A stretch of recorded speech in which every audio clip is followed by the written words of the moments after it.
기념하였습니다. 태극기를 메인 대문에 프로파일 사진으로 올리는 분들도 많았습니다. 저도 매년 그랬었는데 올해는 좀 깜빡한 것 같아요. 그렇게 이제 태극기를 올리면서 이날을 좀 기념하면서 정말 우리 역사 가운데 정말 잊혀지면 안 되는 정말 기억돼야 하는 그러한 일이었던 3.1절을 좀 기념하는 그런 일들이 있었는데 이 3.1절 만세 운동은 결코 지워질 수 없는 또한 잊혀질 수 없는 외침일 것입니다.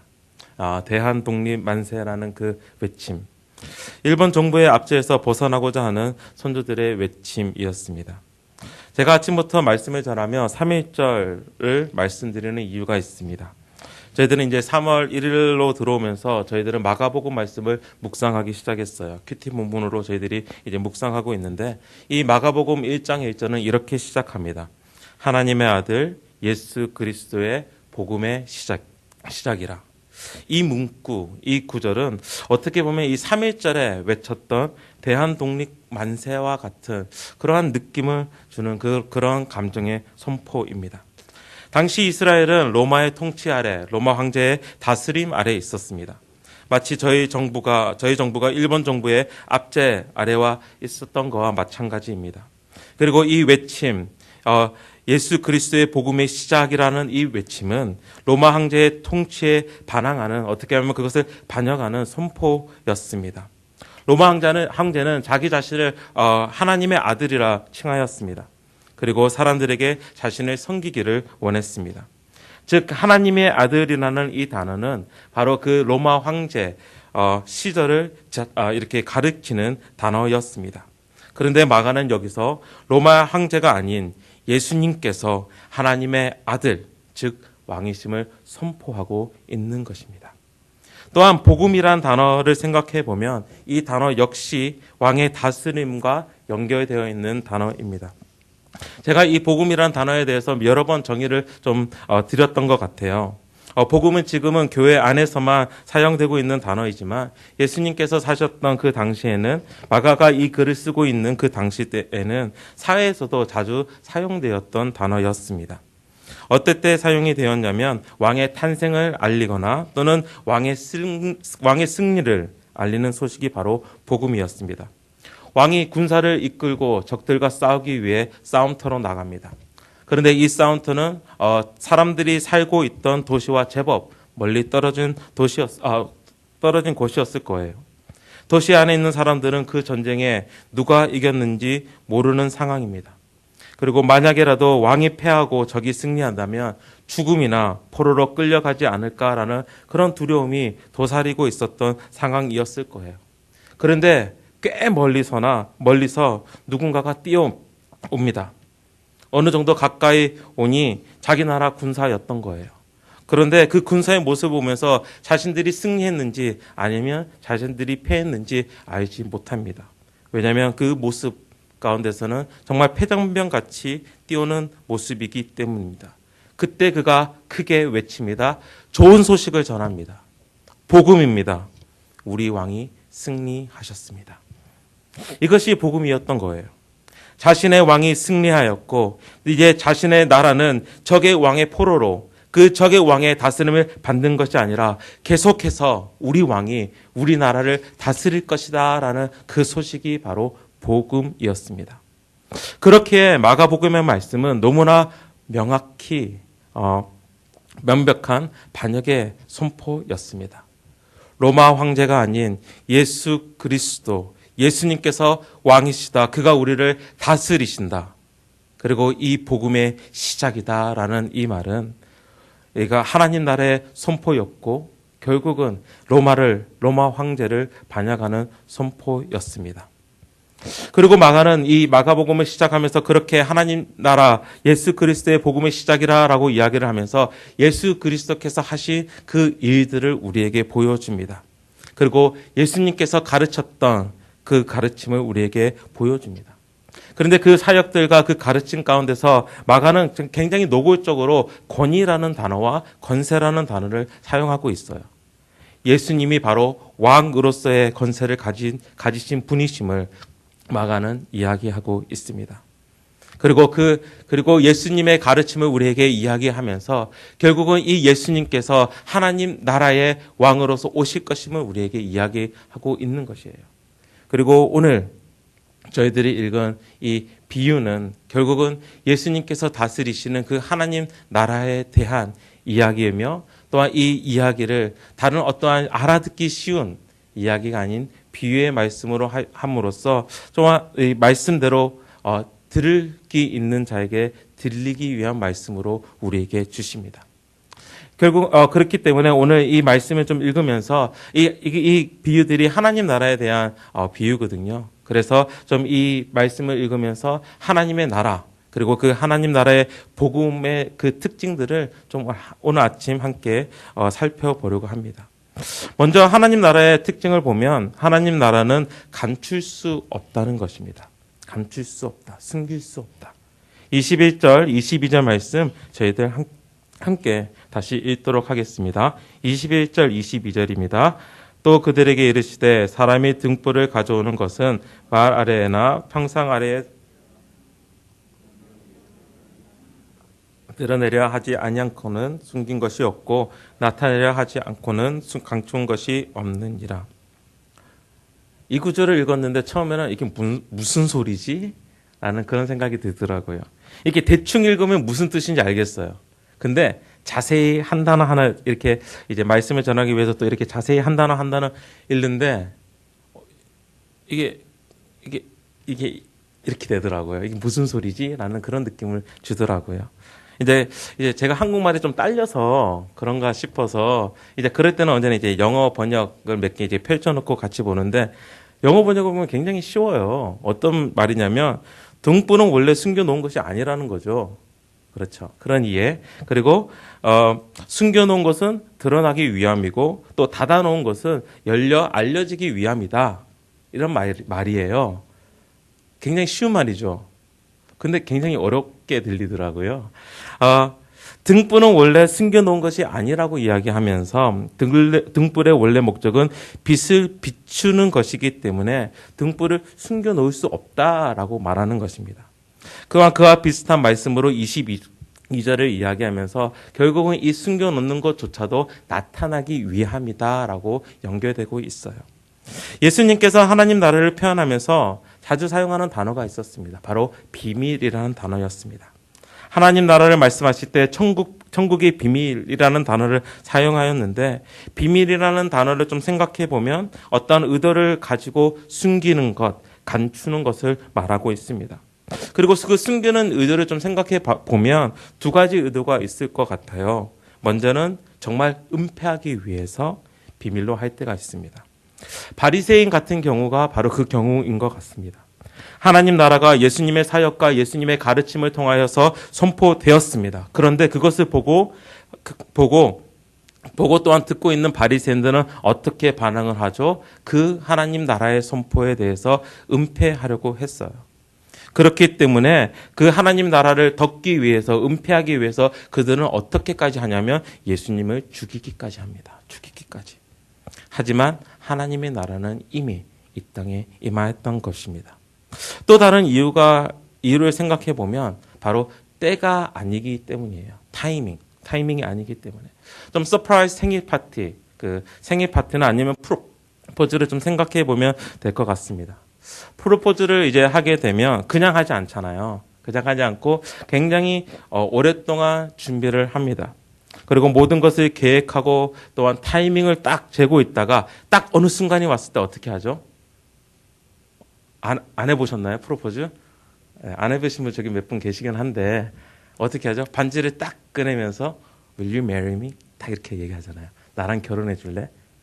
만약 그게 실패하면 어떻게 되죠? 네, 망한 거예요. 네, 평생 놀림을 당합니다. 평생 놀림을 당하더라고요. 제가 지금도 당하고 있는데 제가 완전히 최악의 프로포즈를 한 것 같아요. 제 프로포즈는 완전히 실패했어요. 이제 다들 위로하면서 차에서만 안 하면 되지라고 얘기하는데 제가 차에서 했습니다. 네, 지금도 놀림을 당하고 있습니다. 근데 이렇게 프로포즈 하면서 그때에 맞춰서 딱 이렇게 숨겨놓다가 딱 드러내는 이유는 무엇입니까? 이렇게 감추고 비밀로 하는 것은 결국은 그 어느 순간에 그것에 대한 그 중요성을 더욱더 나타내기 위함입니다. 예수님 또한 하나님 나라의 비밀, 그 하나님 나라를 숨기려 했어요. 나병 환자가 예수님께 와서 엎드려 간구합니다. 그리고 예수님께서 그를 불쌍히 여기시고 그를 깨끗게 하십니다. 이 고치심은 단지 그의 육체의 필요를 채우신 사건이 아닙니다. 하나님 나라의 권세를 보여주는 사건이었습니다. 그리고 예수님께서는 그에게 경고하십니다. 아무에게도 말하지 말라고. 하지만 나병 환자는 어떻게 하죠? 자신에게 일어난 일들을 사람들에게 이야기합니다. 더러운 귀신을 쫓을 때도 마찬가지였습니다. 귀신들이 예수님의 오심에 예수님의 그 발 앞에 엎드립니다. 그리고 외칩니다. 당신은 하나님의 아들입니다. 당신은 왕이십니다. 하나님의 아들. 그리고 그 하나님 나라의 그 왕이 이 땅에 온 것을 귀신들이 드러내요. 그때 예수님께서 그들에게 뭐라고 말씀하십니까? 잠잠하라. 예수님 또한 숨기셨던 것입니다. 왜냐하면 어느 순간에 그 하나님 나라의 아름다움을, 그 뛰어남을 외치시기 위해서.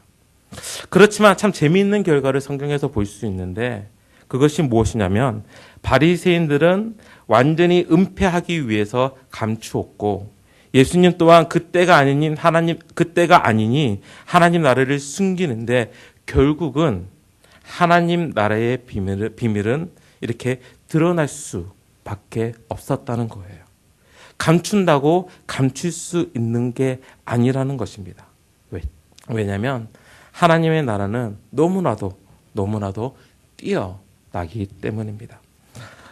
서울 명동거리에 가면 사람들이 굉장히 많더라고요. 토요일 같은 경우는 너무나 사람이 많아서 붐비는데 그곳에 제가 있어요. 제가 있고 여러분에게 김마태 목사님을 찾으십시오 라고 하면 빨리 찾을 수 있을까요? 좀 제법 시간이 걸릴 것 같아요. 그렇죠. 근데 그 명동 거리에서 이 너무나 잘생긴 배우 정우성이 딱 이렇게 사람들과 함께 이렇게 할보를 하고 있어요. 그럼 정우성을 찾으려면 저를 찾는 것보다 더 쉽게 찾을 수 있겠죠.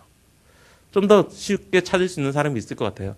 이 농구 선수였지만 지금은 이제 엔터테인먼트에 빠진 그 서장훈 선수가 딱 명동 거리에 있습니다. 이 서장훈 선수를 찾으세요 하면 너무나 쉽게 그를 찾을 수 있을 것 같아요. 왜냐하면 눈에 띄기 때문입니다. 그들은 남들보다 뛰어난 뭔가가 있기에 어떻게 보면 숨기려 해도 숨길 수 없을 드러날 것입니다. 하나님 나라 또한 그렇습니다. 감출 수 없습니다. 숨길 수 없습니다. 바리새인들이 예수를 죽이려면서까지도 숨기려 했지만 오히려 예수님의 그 죽으심과 부활을 통하여서 더욱 하나님 나라의 도래를 명확히 보여주었습니다. 예수님 또한 숨기려 했지만 예수님을 만나며 고침을 받았던 사람들은 자신이 경험한 하나님의 나라를 그냥 조용히 두지 않았습니다. 왜냐하면 너무나도 뛰어났기 때문에. 하나님의 나라는 절대 감출 수 없습니다. 두 번째 하나님 나라의 그 특징은 잘한다라는 것입니다. 저희들 26절에서 28절 말씀 26절에서 28절 말씀 함께 읽도록 하겠습니다. 또 이르시되 하나님의 나라는 사람의 씨를 땅에 뿌린과 같으니 약자고 깨고 하는 중에 씨가 나서 자라되 어떻게 그리 되었는지를 알지 못하느니라. 땅이 스스로 열매를 맺되 처음에는 싹이요 다음에는 이삭이요 그 다음에는 이삭의 충실한 곡식이라. 여기서 하나님 나라의 비유에서는 씨에서 싹으로, 싹에서 이삭으로, 이삭에서 곡식, 즉 열매로 가는 그 과정을 보여주고 있습니다. 이 과정을 쉽게 이야기한다면 자람의 과정일 것입니다. 그렇지만 우리는 여기서 좀 우리가 알고 있는 농사의 그 방법과 조금은 다른 부분을 좀 볼 수 있어요. 제가 알고 있는 농사라는 것은 좀 쉽지 않다라고 들었습니다. 단지 씨를 뿌려놓고 가만히 놔두면 농사가 되지 않는다라는 것을 저는 알고 있어요. 왜냐하면 제가 어떤 집사님을 통해서 들었는데 이게 수박을 심으셨대요. 수박을 심으셨는데 당연히 그것을 그냥 가만히 놔두고 그냥 이렇게 좀 퇴비도 좀 주고 하면 그냥 당연히 수박이 나겠지라고 생각했는데 그분이 이제 수박이 이렇게 나는 그 계절에 수박을 들고 오셨는데 수박이 요만하더라고요. 그러니까 저희들이 보통 먹는 수박은 좀 크잖아요. 근데 요만하더라고요. 그러니까 이게 쉽지 않다는 거예요, 농사가. 그런데 오늘 말씀에서는 이렇게 씨를 그냥 뿌렸다라고 이야기를 하고 그에 대해서 농부가 어떠한 일을 하지 않고 있음을 이야기하고 있습니다. 그런데 농부가 아무 일도 하지 않고 그 씨가 어떻게 자라는가에 대해서 전혀 관심을 가지고 관여하고 있지 않고 있는데 어떤 일이 일어나냐면 열매를 맺는다는 거예요. 근데 두 번씩이나 예수님께서는 또 그것에 대해서 강조하고 있습니다. 27절에 보면 어떻게 그리 되는지를 알지 못하느니라. 28절에는 땅이 스스로라는 단어를 쓰면서 농부의 그런 어떠한 노력이 없이 그 열매가 맺혀지는 그 모습을 보면서 하나님의 나라가 그렇다라고 우리에게 이야기하고 있습니다. 무엇을 이야기합니까? 두 가지를 생각해 본다면 먼저 하나님의 나라는 우리의 생각대로 우리가 이해해야 하는 대로 이루어지지 않는다는 것입니다. 또한 하나님의 나라는 우리가 무엇인가를 해서 이룰 수 있는 것이 아니라는 거예요. 우리의 이해와 그리고 우리의 행동을 떠나서 스스로 임하는 것이 하나님의 나라입니다. 정말 하나님의 나라가 우리에게 어떻게 임했는지 좀 생각해 보시길 부탁드립니다. 한번 같이 생각해 봅시다. 하나님의 나라가 우리에게 어떻게 임했습니까? 하나님 자신이 인간의 육체를 입고 이 땅에 오셨습니다. 우리가 생각할 수 있는 범위였습니까? 우리의 생각을 벗어난 사건이었습니다. 그런데 그분이 이 땅에 오실 때 왕으로 오셨잖아요. 그런데 어떠한 모습이었습니까? 가장 약한 아기의 모습이었고 가장 누추한 마구간에서 태어나셨습니다. 이것 또한 우리의 생각을, 우리의 이해를 벗어납니다. 예수님의 사역은 정말 대단했습니다. 인간이 할 수 없는 일들이었습니다. 나병 환자가 낫고 귀신을 내쫓으셨습니다. 죽은 자가 살아나는 그 사건이 있었습니다. 그의 가르침 또한 이 땅에 권위 있는 자의 말과 같지 않고 정말 뛰어난 말이었습니다. 가르침이었습니다. 수많은 인간의 약함을 채우셨습니다. 인간이 생각할 수 있는 범위입니까? 그의 사역은 정말 우리의 생각을 벗어나고 정말 뛰어난 사건들이었습니다. 그렇기에 어떻게 보면 그는 충분히 왕으로 다스릴 수 있었던 분이에요. 왜냐하면 그러한 능력이 있으신 분이었습니다. 그런데 당연히 그런 분이 왕이 되면 당연히 그건 우리의 생각을 따라가는 거잖아요. 그런데 어떻게 됩니까? 그는 오히려 잡히십니다. 채찍에 맞으며 고통을 당하십니다. 십자가를 끌고 골고다로 올라가십니다. 그리고 그 십자가에 자신의 몸을 박으십니다. 십자가 위에 서십니다. 그리고 죽으십니다. 우리의 생각을 완전히 뛰어넘는 사건입니다. 그런데 죽음으로 끝나버려야 하는 이 이야기는 다시금 부활의 이야기로 시작합니다. 그리고 그 죽음과 부활은 우리에게 주시는 하나님의 능력의 이야기입니다. 우리들이 생각하고 우리가 이해할 수 있는 이야기입니까? 아니요. 우리의 이해를 뛰어넘는 사건이었습니다. 어떻게 보면 결국은 이 하나님의 나라, 예수 그리스도의 오심을 생각해 볼 때 우리의 노력은 아무것도 들어가고 있지 않음을 봅니다. 그렇기에 하나님의 나라는 스스로 우리에게 임하였습니다. 우리의 이해를 뛰어넘고 우리의 그런 노력과 어떻게 보면 우리의 그 행동을 뛰어넘어서 하나님께서는 그 하나님의 나라를 이 땅에 임하게 하셨고 또한 우리는 그 나라의 다스림 아래 있는 것입니다. 하나님의 나라는 스스로 임하였습니다. 이제 세 번째로 그 특징을 여러분과 함께 나눈다면 이 하나님의 나라는 모든 사람들에게 드러난다는 것입니다. 그렇지만 택함을 받은 자만이 이 하나님의 나라 아래 그 다스림 안에 들어감을 이야기합니다. 저희들 30절에서 32절 말씀 함께 읽도록 하겠습니다. 또 이르시되 우리가 하나님의 나라를 어떻게 비교하며 또 무슨 비유로 나타낼까? 겨자씨 하나가 같으니 땅에 심길 때에는 땅 위의 모든 씨보다 작은 것이로되 심긴 후에는 자라서 모든 풀보다 커지며 큰 가지를 내나니 공중의 새들이 그 그늘에 금 되느니라. 겨자씨 비유예요. 이 비유에 대해서 많은 해석이 있고 또 많이 여러분 설교를 들으셨을 것 같아요.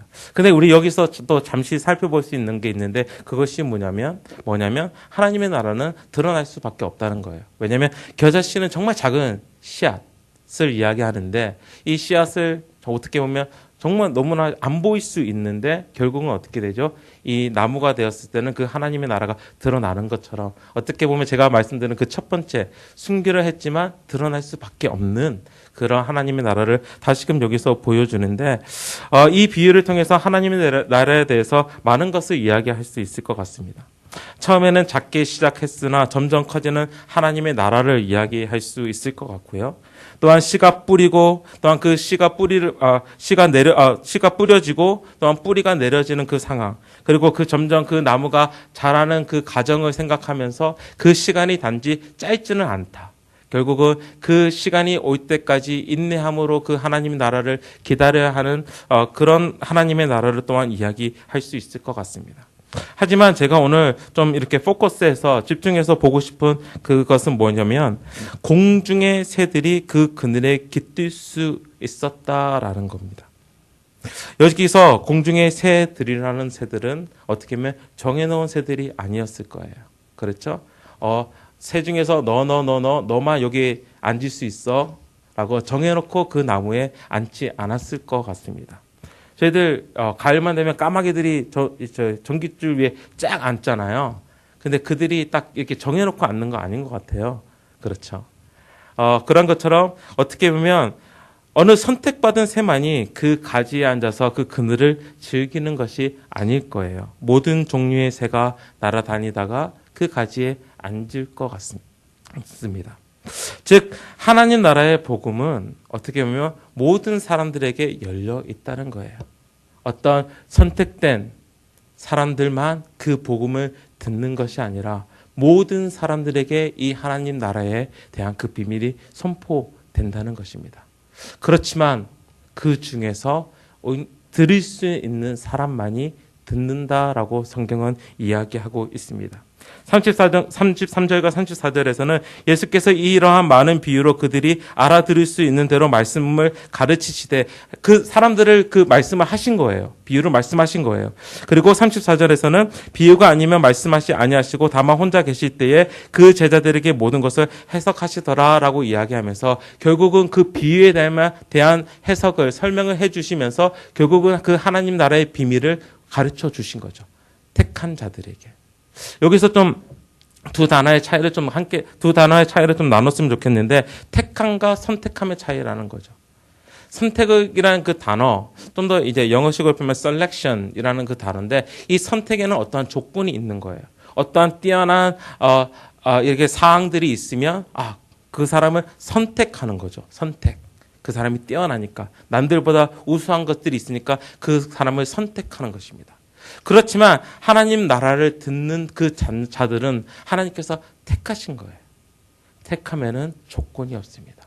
그 제자들의 모습들을 보면 제자들이 어떠한 사람인가를 좀 생각해 보면 그게 선택이 아니었음을 우리는 알 수 있어요. 선택을 한다면 오히려 율법에 뛰어난 사람들을 선택할 수도 있고 아니면 왕의 그런 정부 쪽에 일하는 사람들을 선택할 수 있었을 것 같아요. 그렇지만 예수님의 제자들 가운데서는 그렇지 못한 사람들이 대부분이었습니다. 하나님께서 택하신 거예요. 그리고 그것을 23절에서는 들을 귀 있는 자는 들으라라고 말씀하시면서 우리가 그러니까 그 길을 가진 사람을 선택하는 것이 아니라 결국은 이 말씀은 무엇이냐면 결국은 하나님께서 사랑하시기로 하신 자들, 택함을 이야기하고 있는 것입니다. 그렇기 때문에 하나님의 나라의 복음은 모든 사람들에게 선포가 됩니다.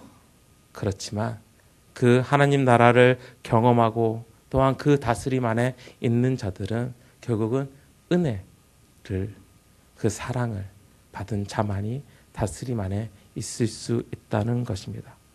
마지막으로 여러분과 함께 나누고 싶은 것은 결국은 결론적으로 여러분과 함께 나누고 싶은 것은 결국은 이 하나님의 나라가 우리에게도 선포되었다라는 것입니다.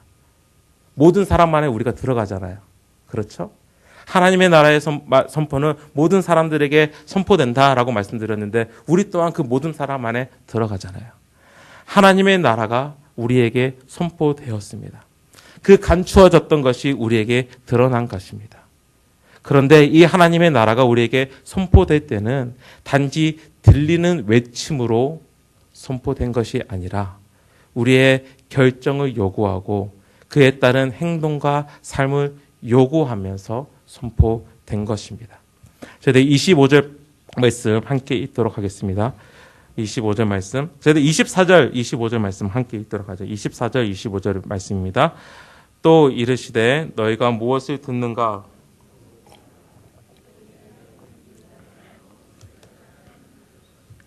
있는 자는 받을 것이요 없는 자는 그 있는 것까지도 빼앗기리라.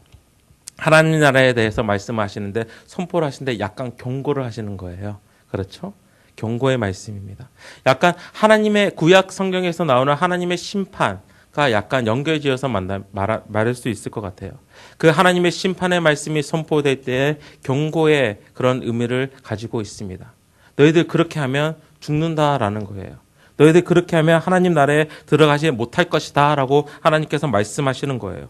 그런데 또한 이 경고는 사실 그 안에 있는 자에게는 뭐가 되죠? 약속이 되는 거예요. 경고가 약속이 되는 것입니다. 단지 이것은 경고로 끝나는 게 아니라 이미 그 안에 있는 자들은 오히려 하나님께서 그렇게 하신다라는 것이 자신에게는 약속이 되는 거예요. 저에게는 2명의 자녀가 있습니다. 근데 2명의 자녀가 엄마가 가끔씩 싸우는 그 갈등의 그 포인트가 있어요. 언제냐면 밥 안 먹을 때.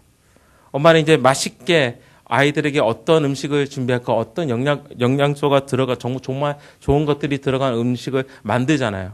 그리고 저녁상을 딱 차려놓고 아이들과 먹기 시작하는데 이 3살짜리, 5살짜리 아이가 그 음식을 잘 먹습니까? 잘 먹는 날도 있어요. 엄마 음식이 아니면. 근데 엄마가 한 밥은 잘 안 먹더라고요. 그래서 엄마가 억지로 먹이기 시작해요. 한 2-3번은 먹는데 이제 막 이게 입에 있는 걸 이제 뱉어내고 3살짜리는 이제 이렇게 하는 모습을 보여요. 그러면 그때 엄마가 이야기를 해요. 이거 잘 먹으면 아빠가 좀 이따가 젤리 줄 거야. 그리고 안 먹으면 혼날 거야. 라고 이렇게 이야기를 해요. 그렇다면 그것은 어떻게 보면 명백히 경고입니다. 그렇죠? 그런데 밥을 잘 먹는 아이에게는 어떻게 보면 그것은 약속이에요. 왜냐하면 밥을 잘 먹고 나서 그에게 주어지는 상이 있다는 약속인 것입니다. 하나님의 나라의 선포, 이것은 우리에게 경고로 다가올 수 있습니다. 그리고 하나님 나라에 그렇지만 이 하나님 나라의 선포는 우리에게 약속으로 다가올 수 있어요. 언제? 우리가 그 하나님 나라의 선포에 대해서 마음의 결단과 그 은혜를 받아들임으로 하나님의 나라의 다스림 가운데 들어갈 때에 예수님의 오심이 바로 이 심판과 경고와 그리고 약속의 사건이라는 것입니다. 하나님의 나라가 우리에게 선포되었습니다. 그리고 이제 그 선포의 말씀을 들릴 때에 우리는 마음의 결단이 필요합니다. 당연히 그 결단에 따른 행동과 삶을 살아가야 합니다. 하나님의 나라는 이미 예수 그리스도를 통해서 이 땅에 오셨고 이제 곧 오실 것입니다. 그렇기에 우리가 그것을 믿는 자로서 또한 그 하나님의 나라의 복음을 들은 자로서, 또한 결단하고 따르기로 한 자로서 정말 이 세상을 살아갈 때에 정말 스스로 자라나는 그 하나님의 나라, 감추어도 감출 수 없는 그 하나님의 나라가 결국은 우리를 통해서 드러나야 된다는 것입니다. 결국은 우리가 감추어진 그 하나님의 나라를 보여줄 수 있는 그 도구라는 것입니다. 교회가. 우리라는 것은 바로 교회가 하나님의 나라를 이 세상 가운데서 보여줄 수 있는, 드러낼 수 있는 유일한 도구입니다. 하나님의 도구로서 하나님의 나라를 이 세상 가운데서 드러낼 수 있는 거룩한 주님의 자녀 되시기를 주님의 이름으로 축원합니다. 함께 일어나셔서 믿음으로 서리라 함께 찬양하시겠습니다.